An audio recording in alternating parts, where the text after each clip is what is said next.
Pantai Pangandaran terletak di selatan Pulau Jawa yang menurut Asiarums merupakan pantai terbaik di Pulau Jawa. Pantai ini berada di Desa Penanju, Kecamatan Pangandaran yang berjarak kurang lebih 92 km arah selatan kota Ciamis. Di Pangandaran terdapat pantai dengan hamparan pasir putih yang luas. Dan dari pantai ini kita dapat melihat terbit dan tenggelamnya matahari dari satu tempat yang sama.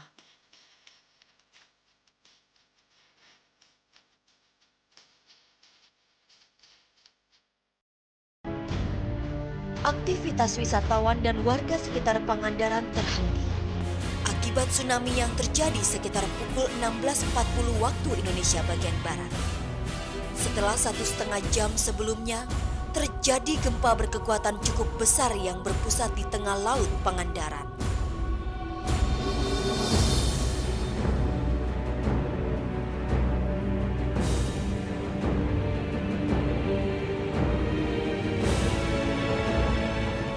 Laut bisa sangat memukau dengan keindahannya, tetapi laut juga bisa sangat murka dengan kekuatannya yang mampu merusak apa saja yang ada di depannya. Untuk episode kali ini, kita akan melihat keajaiban-keajaiban yang terjadi pada saat gelombang tsunami di Pangandaran dan gempa bumi di Padang.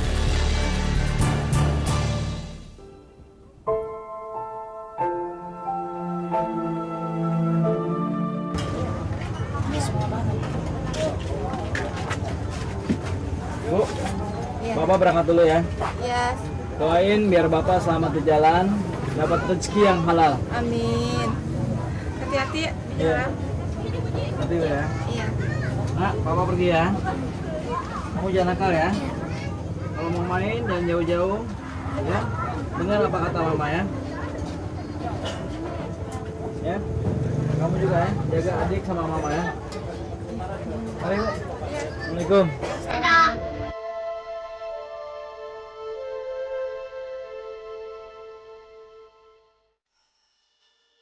Kegiatan Ustadz Hendy sehari-hari adalah mengajar di sebuah perguruan tinggi di Jakarta.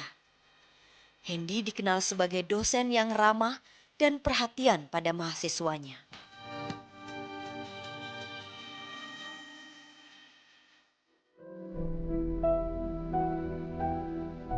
Kami sangat senang sekali karena di antara kami belum ada yang pernah ke pantai Pangandaran. Apalagi kami ditemani oleh Ustadz Hendy. Beliau sangat baik terhadap mahasiswanya. Itu Pak Ustaz. Waalaikumsalam Pak Ustaz. Sehat semua. Mana aja Pak Ustaz? Tungguin Aduh lama. Di mana aja Pak Pak Ustaz ngapain aja nih? Kita mau banget.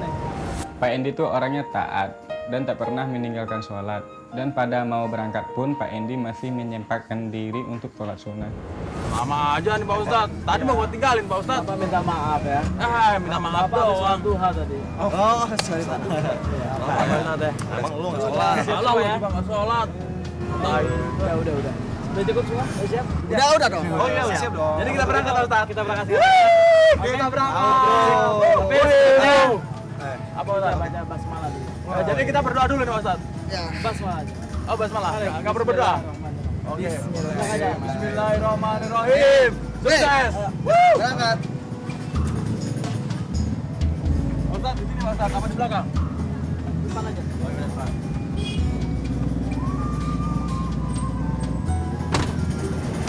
Pak Hendy itu orangnya tuh simple, dia lebih suka memberi contoh bukan cuma lewat kata-kata aja. Alhamdulillah bro, gila udah lama banget tuh. Emang udah uang gua juga kali. Udah 3 bulan kan? Kencang banget. Gila, gue sih. Kita ke pantai nih Pak Oh ke Ustaz. pantai. Ya, sekarang Bapak mau tanya sama kalian. Oh nggak tujuan Bapak ini bawa kalian semua ke laut? Kenapa tuh Pak? Bapak cuma menunjukkan kebesaran Allah Subhanahu wa taala yang begitu luar biasa. Salah satunya pantai. Di dalamnya itu terdapat berbagai jenis macam ikan. Manfaatnya bisa menghasilkan garam yang dipakai oleh umat manusia banyak. Ustadz Hendy selalu memberikan pelajaran kepada mahasiswanya dengan caranya sendiri, yaitu dengan melakukan wisata rohani langsung ke tempat wisata, sambil belajar dan memberikan perenungan kepada para mahasiswanya. Kita ini sebagai manusia tidak ada apa-apanya. begitu kecil sekali. Pada hari itu teh, Pak Hendy terlihat sangat kelelahan di dalam mobil. Ia hanya tertidur di sepanjang perjalanan. Tapi ngomong-ngomong, Pak Ustadz kok diam aja? Kenapa ya? Pak Ustadz, lihat aja sendiri tuh. Dia tidur. Yeay, Pak Ustadz. Tidur. Pak Ustadz. Yaudah deh, biar istirahat dulu ya. sama aja. Kita juga nanti.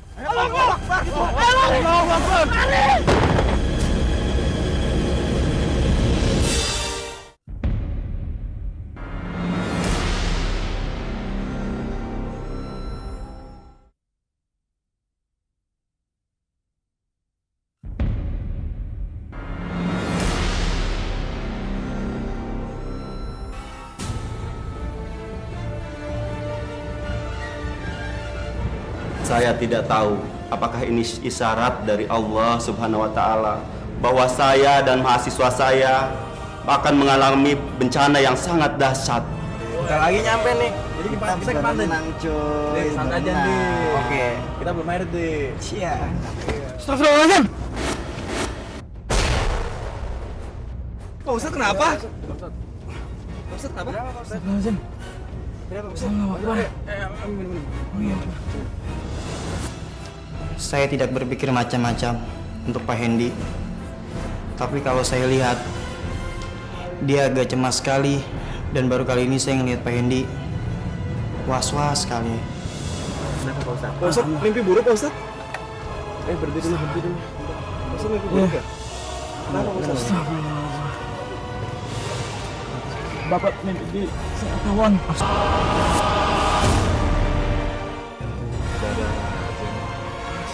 Mudah-mudahan nggak ada apa-apa. Nggak apa-apa, Pak Ustadz. Nggak apa-apa, Pak Ustadz.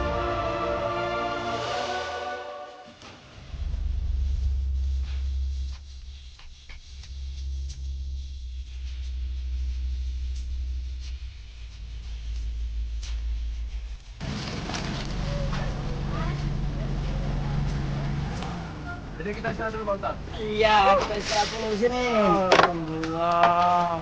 Kita istirahat atau udah nyampe nih, Pak Ustadz? Kayaknya udaranya udah enak juga, Pak Ustadz. Belum sampai. Sampai ya? Alhamdulillah. Ya, masih di depan. Kira-kira beberapa kilo lagi kita akan sampai di depan. Oh, jadi ini belum nyampe, Pak Ustadz? Saya sempat kaget ketika tanah bergetar. Saya pikir saya ini kelelahan di dalam mobil. Ternyata begitu saya menengok, gempa bumi yang sangat dahsyat. Subhanallah. Oke. Oh gitu, Pak. Lumayan sejuk ya? Pak Ustadz, kita makan dulu nggak? Apa tuh? Ada gempa. Kenapa ini? Allah. Ada apa ini? Allah Akbar. Allah Akbar. Pak Ustadz. Allah Akbar. Ini Allah Akbar. Tenang. Ini cuma sebentar aja. Tenang. Jangan panik. Udah. Ini agak reda. Udah semua jangan panik, oke? Kita langsung Kalau jalan. begitu kita lanjutin perjalanan kita. Sedikit lagi kita sampai. Ayo mari. Kita sampai gitu. Kami nggak jadi beristirahat di tepi jalan karena jalan itu tidak jauh dari pantai.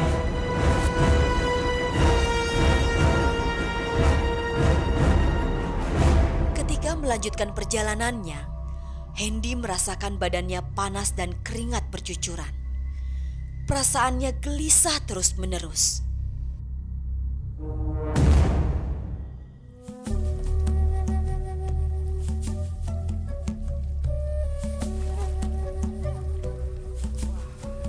Weh, laut cuy. Pak Ustadz. Bang. Sekali, Pak Ustadz.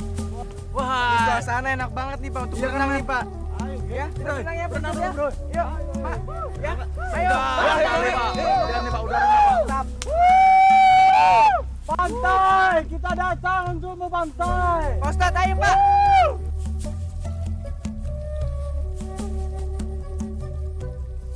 Waktu itu saya memberikan istirahat 30 menit untuk mahasiswa saya.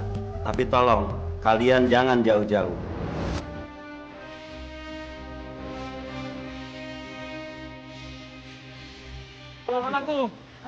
Anak-anakku, coba tolong kemari semua. Apa, Pak? Pak Ustad. Ustad nggak seru ah. Duh, kenapa sekali ya? Nah, seperti biasanya kok tempat ini. Orang-orang lagi kerja kali Pak Ustad. Apa takut ada apa-apa sama kalian? Tolong, jangan berenang dulu. Karena perasaan Bapak betul-betul nggak enak.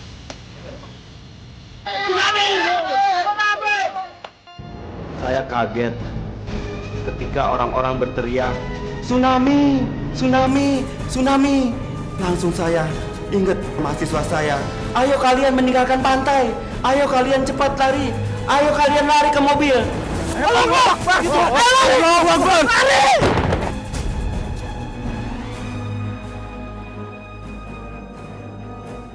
Saya melihat semua warga pada panik ketakutan. Mereka semua pada berusaha menyelamatkan diri ke tempat yang lebih tinggi. Sampai-sampai warung-warung di pinggir pantai pun ditinggal begitu saja oleh pemiliknya. Tragedi yang sangat menyedihkan sekali.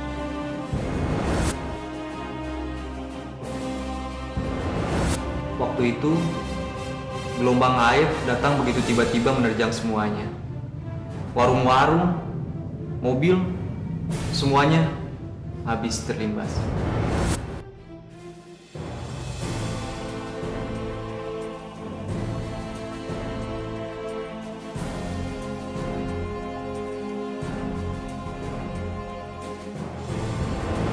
Saya berusaha sekuat tenaga bagaimana caranya menyelamatkan mahasiswa saya dari terjangan tsunami. Tapi kenapa tiba-tiba seakan ada yang menyuruh saya menaiki mobil itu?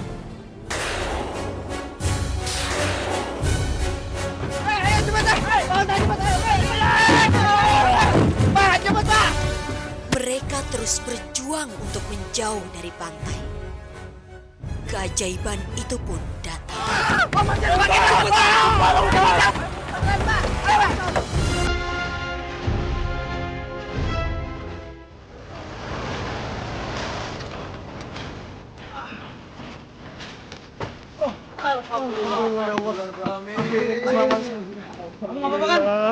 Pak Ustadz, makasih Pak Ustadz. Ya Tuhan, Pak Ustadz. Terima kasih Pak Ustadz. Selamat Pak Ustadz, akhirnya. Pak Ustadz, selamat. Saya sangat berterima kasih kepada Bapak Abbas. Karena berkat mobil Bapak Abbas lah kami semua bisa selamat. Tapi yang saya heran, kenapa ya Bapak Abbas bisa bicara seperti itu? Sedangkan katanya mobilnya rusak. Pak, Bapak yang bawa mobil ini, Pak? Iya, betul, Pak. Ini kan mobil saya, Pak. Aduh, saya minta maaf, Pak. Saya udah pakai mobil Bapak untuk menyelamatkan ini semua. Terima kasih banyak, Pak. Tunggu dulu. Mobil saya ini sudah lama rusak, Pak. Bannya aja bocor. Bensin nggak ada. Saya teh benar-benar heran. Padahal mobil saya itu rusak sudah lama, bannya aja sudah bocor, kuncinya sudah hilang. Kenapa bisa jalan? Ini mustahil sekali. Mobil saya ini bisa menyelamatkan nyawa Pak Ustadz, para mahasiswa. Tunggu ajaib. Mungkin ini mujizat kali. Kunci nggak ada, Pak. Tadi ada.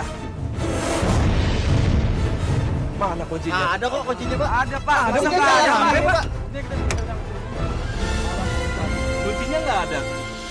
Mana?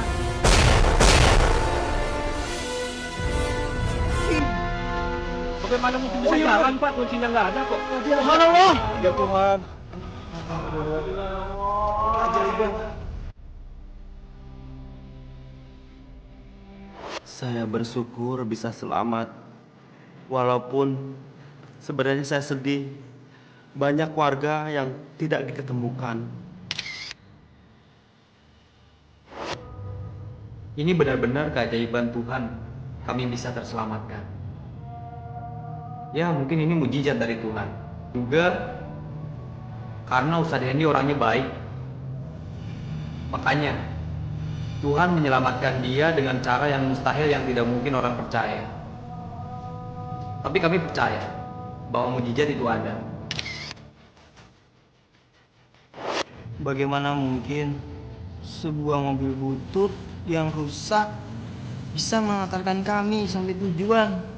Padahal itu yang punyanya bilang Ini benar-benar rusak, tidak bisa jalan. Dan rodanya pun tidak ada. Sampai-sampai bahan bakar pun tidak ada. Tapi itu sangat keajaiban bagi kami dan rekan-rekan kami. Dan buat Pak Hendy juga. Satu kisah yang dialami oleh Ustadz Hendy dan para mahasiswanya yang cukup menggugah hati. Tetapi masih ada satu lagi kisah yang tak kalah menariknya. Tetaplah di program ini.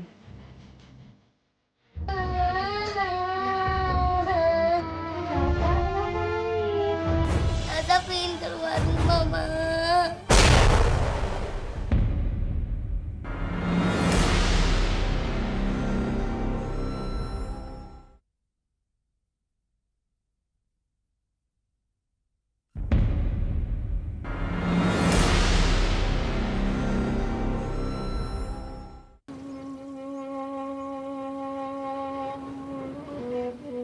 Provinsi Sumatera Barat beribu kota Padang.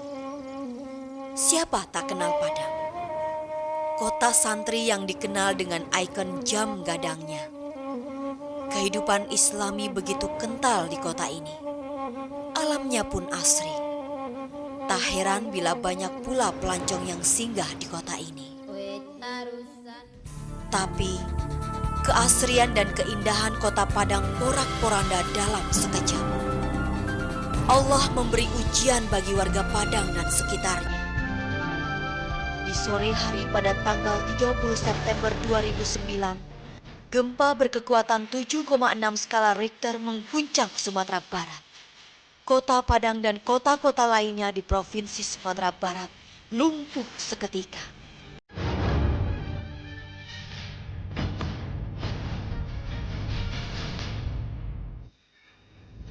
Saya tidak bisa membayangkan apabila saya yang berada di sini, lalu tanah yang ada di atas saya ini longsor, menimpa dan menimbun saya. Kisah ini tentang keluarga Najib yang lolos dari terjangan tanah longsor dengan cara yang ajaib. Semoga kisah ini bisa memberikan banyak pelajaran bagi kita. Dan inilah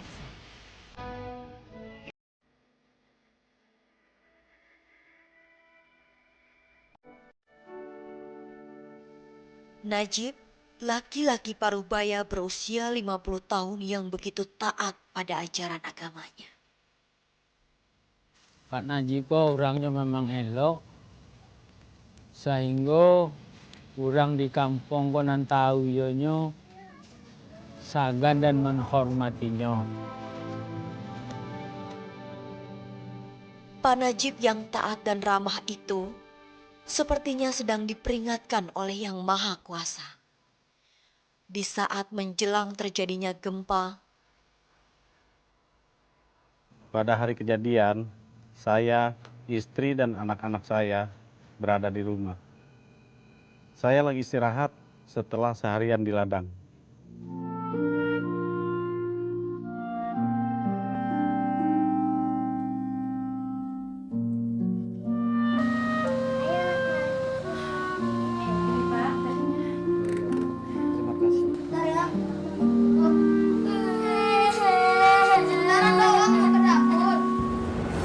waktu itu kami semua ada di dalam rumah. Tetapi rasanya agak lain. Anak kami, Sasa yang paling kecil, terus menangis. Sasa, kenapa nangis? Sasa pengen keluar rumah, Ma. Ya, emang kenapa? Raka nggak apa-apa. Najib dan istri kewalahan menenangkan anaknya tersebut. Pada saat itu saya juga bingung, kenapa Salsa memaksa main di luar rumah. Padahal Salsa tidak pernah main di luar rumah. Mau ngapain kamu? Sasa pengen keluar rumah, Pak.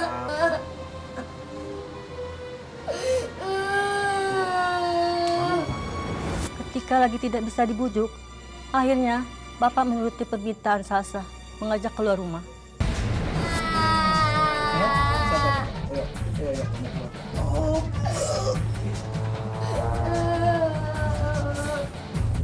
Apakah tangisan keras itu merupakan satu tanda atau firasat si kecil?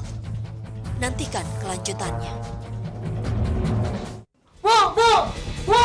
Jangan!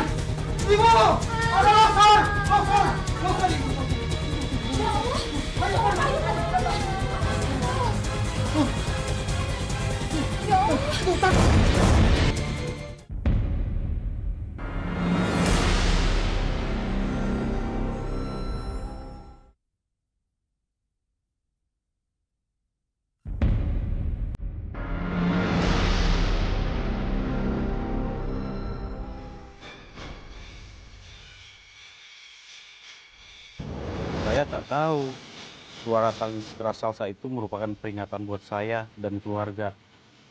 Setelah saya keluar rumah, suara bergemuruh dan tiba-tiba tanah di perbukitan itu longsor.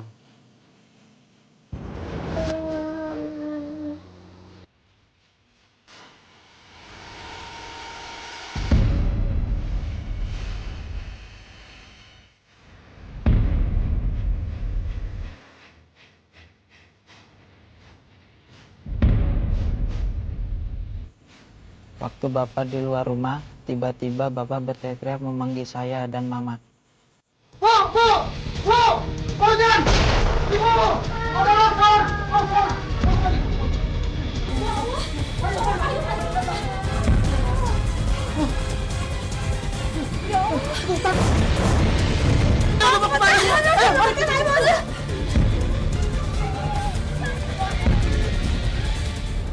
Saat itu, saya benar-benar panik dan terus memejamkan mata dan terus memeluk Fauzan. Tapi Bapak menyuruh saya tenang dan bersifat. Ya Allah, itu tanahnya.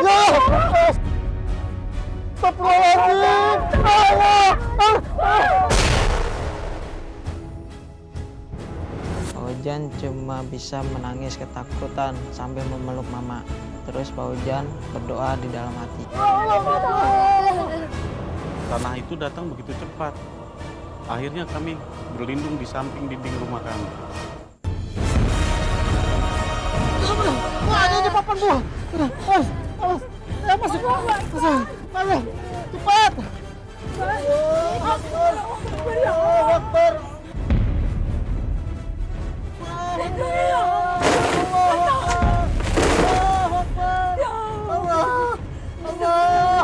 Saya tidak tahu kenapa saya harus menyeret anak dan istri saya ke samping rumah. Tapi ajaib, tanah longsor itu tidak menimbun sedikit pun rumah kami.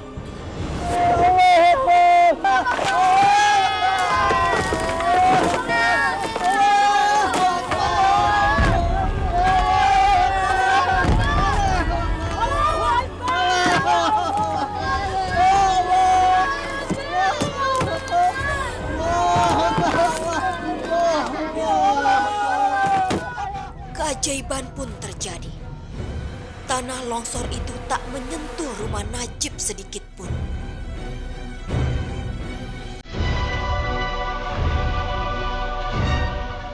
Selama saya terhimpit dinding rumah, saya terus menangis dan pada akhirnya tim penyelamat menemukan kami. Saya bersyukur karena kami sekeluarga selamat. Sedangkan tetangga kami tertimbun tanah longsor semuanya.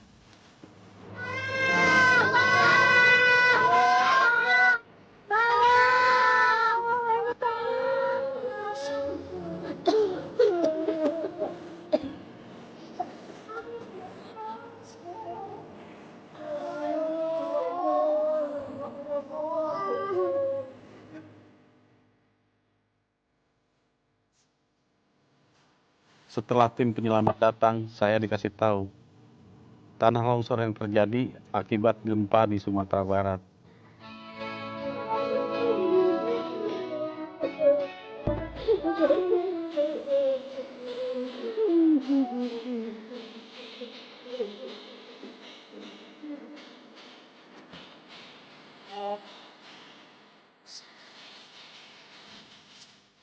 Saya bersyukur kepada Allah yang telah menyelamatkan saya dan sekeluarga. Seluruh kampung terpendam tanah longsor, termasuk musola kecil tempat saya berjamaah. Alhamdulillah.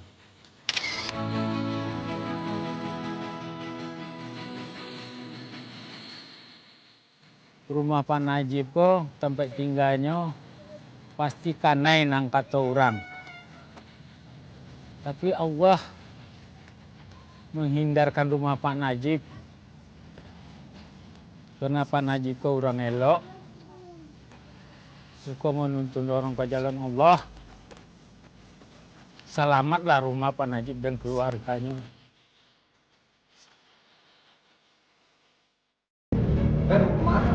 Iya, perasaan gue gak enak banget nih sama bokap gue.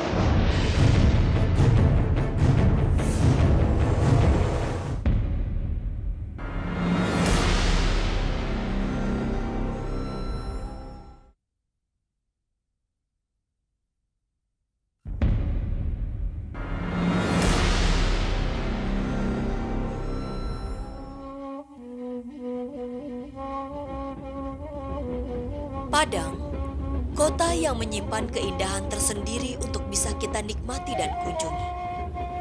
Provinsi yang banyak menyimpan keindahan dan kekayaan lokal ini ternyata menurut catatan ahli gempa, wilayah Sumatera Barat memiliki siklus 200 tahunan gempa besar. Yang pada awal abad ke-21 telah memasuki masa berulangnya siklus. Gempa ini termasuk gempa tektonik. Dan hari Rabu 30 September 2009 terjadi gempa berkekuatan 7,6 skala Richter.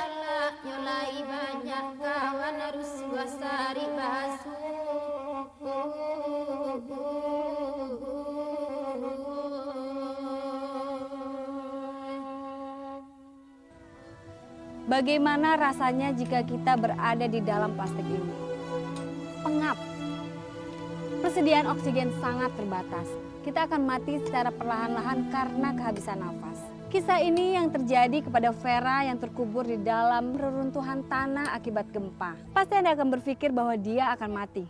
Ternyata tidak. Satu sebab yang telah menyelamatkannya. Anda ingin tahu bagaimana kisah menariknya? Ini dia.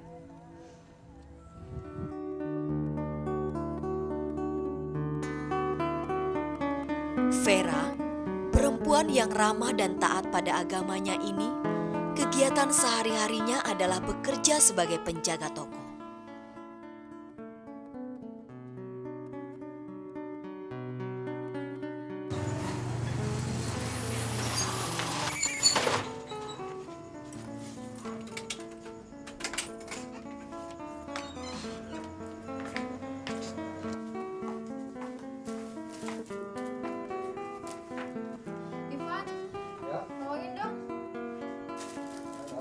Ini kan barang baru datang. Kalau kamu hitung sekalian dirapiin juga. Disimpan di situ.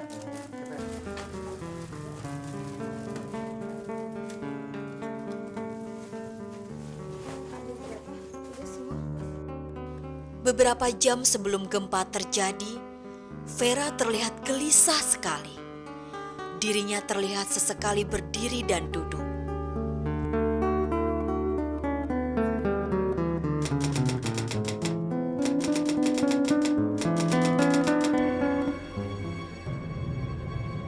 Lu kenapa? Gelisah banget dari tadi. Perasaan gue gak enak banget. Ya udah, kita sholat dulu aja ya, biar tenang. Tapi mama ya, masih ada mama ya.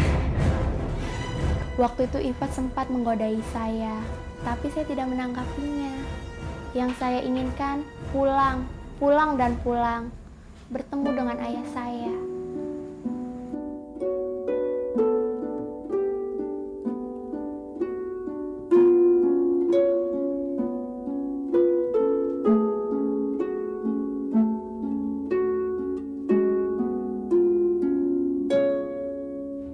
Fer, mau kemana? Buru-buru amat. Iya, perasaan gue gak enak banget nih sama bokap gue. Kenapa mau digendong sama bapak lu? Enggak sih, nggak enak aja perasaan gue, nggak tahu kenapa. Mudah-mudahan sih nggak ada apa-apa.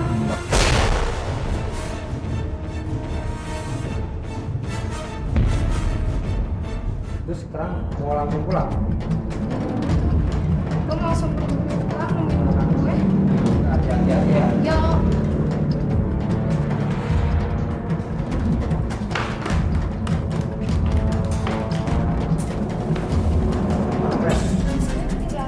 Gue ke depan duluan ya. Tiba-tiba saja Vera merasakan lantai yang diinjaknya bergetar hebat. Vera berteriak kaget dan mulutnya kontan menyebut nama Allah.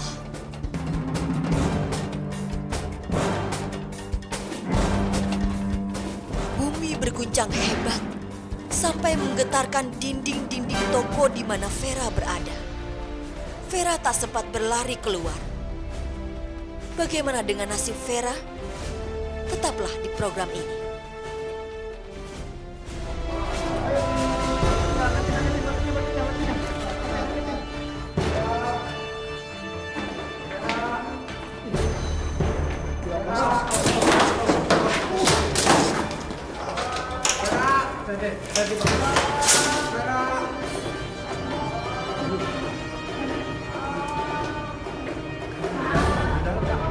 Di bawah tangga, Pak. Di bawah tangga. Ayo.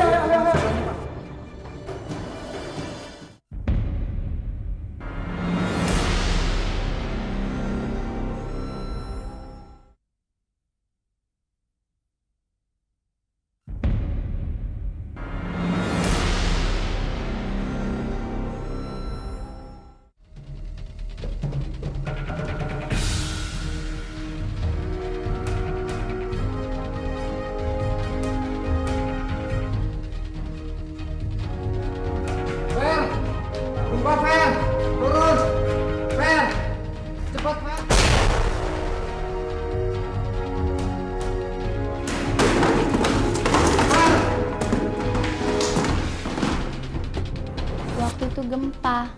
Saya panik dan saya terburu-buru. Padahal tinggal 2 anak tangga lagi. Tapi karena saya terburu-buru, saya jatuh dan terpeleset.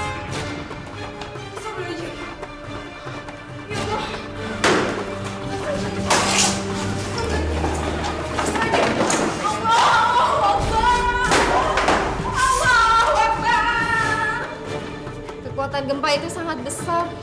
Tiba-tiba bangunan-bangunan di depan saya runtuh. Rumah-rumah pun hancur. Saya nggak tahu harus kayak gimana lagi.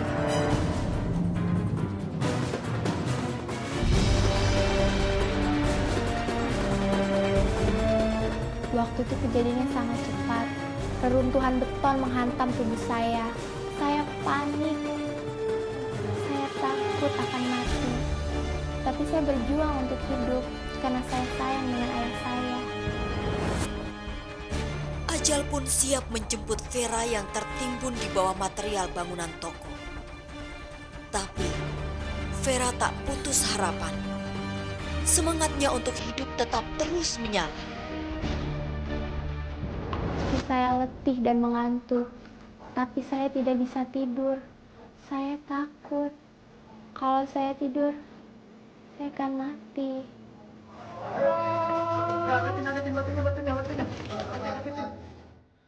Vera berjam-jam berada di dalam reruntuhan bangunan. Semangat hidupnya menjadikan dirinya mampu bertahan.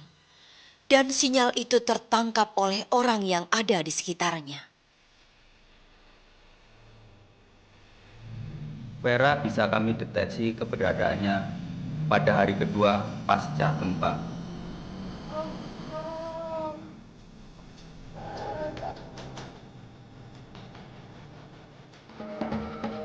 Kami sangat terkejut menemukan Vera dalam keadaan masih hidup. Padahal dia tertimbun longsor hampir selama 36 jam. Ini sungguh ajaib, dia masih hidup.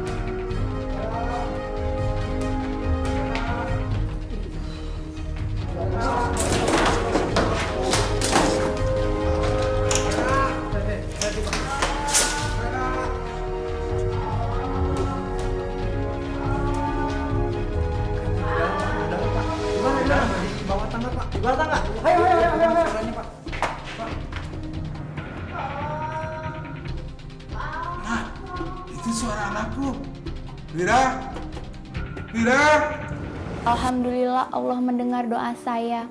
Saat saya tertimbun beton-beton, saya meminta untuk hidup dan membahagiakan ayah saya. Dan alhamdulillah Allah mengabulkan permintaan saya.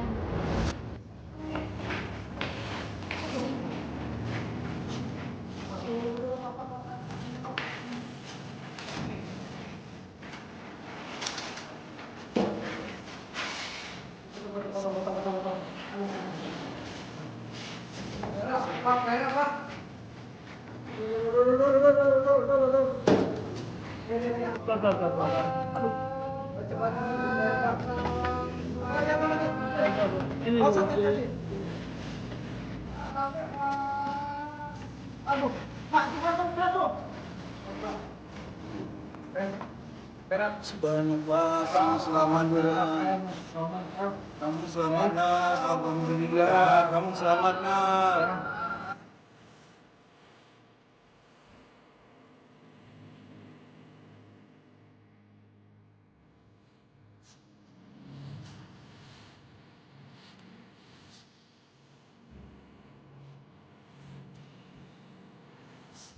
Allah sangat menyayangi Vera.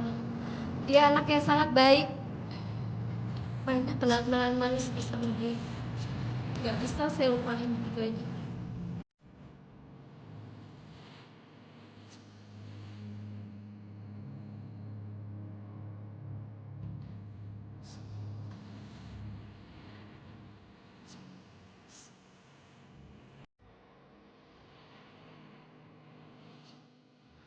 Kebaikan, ketekunan, dan ketulusan mereka melaksanakan kewajiban Tuhan dalam situasi apapun ternyata berbuah manis. Tuhan pun tidak tinggal diam melihat kesulitan mereka melawan maut dan menghadapi situasi gempa bumi yang meledak dan menimpa mereka. Sehingga mereka mendapatkan kesempatan kedua untuk berkumpul kembali bersama keluarga tercinta. Keajaiban-keajaiban apalagi akan kita saksikan pada episode berikutnya. Tetaplah dalam program ini. Banyak simak. Direktur, itu aja.